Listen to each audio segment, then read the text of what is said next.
जगन्नाथ कण्ठशोभितकौस्तभ पद्मनाभ वेदगर्भ चन्द्रसूर्यविलकरा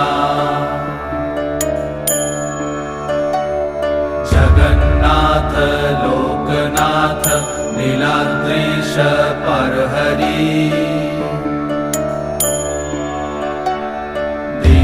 दीनबन्धुर्दया सिन्धु कृपालु जनरक्षक कम्बुपाणि चक्रपाणि पद्मनाभ नरोत्तम जगत्तं पालको व्यापी सर्वव्यापी सुरेश्वर